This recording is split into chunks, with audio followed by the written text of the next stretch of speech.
Après 9 mois d'apprentissage, les apprenants de la classe de CM2 sont enfin prêts pour plancher l'examen du certificat d'études primaires CEP.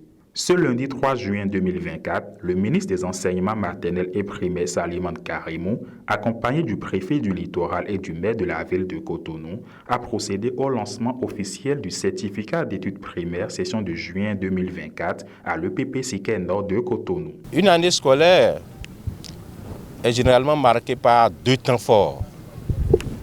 Le premier temps fort, c'est la rentrée des classes.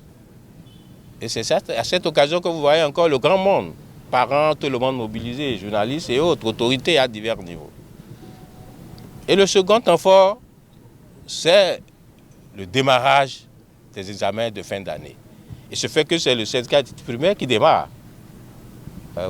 C'est un événement que nous vivons avec bonheur.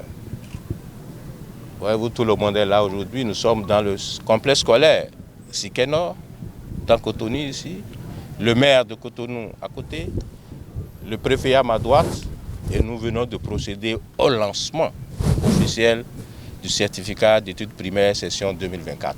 Le centre de Siquet Nord fait partie des plus grands centres du département de Littoral. Ce fut donc un honneur pour le préfet sur le choix porté sur ce centre qui a abrité le lancement officiel de cet examen national dans la ville de Cotonou. À son tour, le maire de la ville de Cotonou apporte son soutien moral aux candidats. Cotonou n'a pas été choisi au hasard. S'il y a des rotations, c'est qu'il faut également aller vers d'autres villes. Sinon, Cotonou a tout pour mériter de lancer tous les examens tous les ans. Si je dois me référer au rang que nous avions occupé l'année dernière, il y a 2 ans, on était, je crois, premier, monsieur le ministre, à cet examen. Donc on a tout, on a les infrastructures, on fait tout pour ça. Donc il n'y a pas à s'en émouvoir. Mais ce qu'il faut remarquer, c'est la présence du gouvernement dans ce centre. Et le ministre a parcouru, tel un métronome, toutes les salles, s'est assuré que tout va bien. Et il a constaté que tout allait bien. C'est notre marque de fabrique depuis quelques années.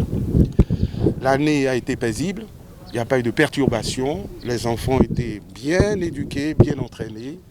Et il n'y a pas de raison que les résultats que nous allons découvrir dans quelques jours, dans quelques semaines, ne soient pas à la hauteur du travail qui a été fait par M. le ministre et son équipe, le corps enseignant en général, à qui nous adressons nos félicitations et nos remerciements pour le travail assidu qu'ils font d'année en année et les encouragements qu'ils reçoivent de la part du gouvernement ici représenté.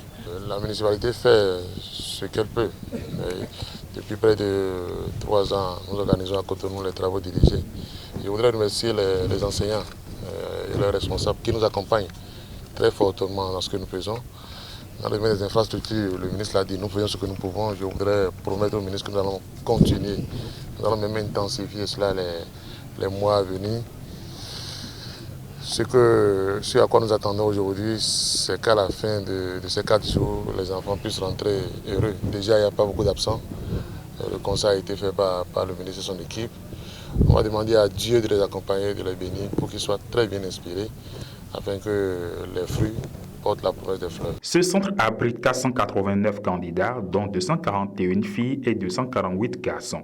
Il faut également retenir que 256 968 écoliers en classe de CM2 sont appelés à subir les différentes épreuves jusqu'au jeudi 6 juin 2024, et ce dans 802 centres de composition sur tout le territoire national. Comparativement à la session de 2023, le nombre d'inscrits à cet examen en cette année a augmenté de 15 414 candidats. Les épreuves sportives mettront fin à cet examen national.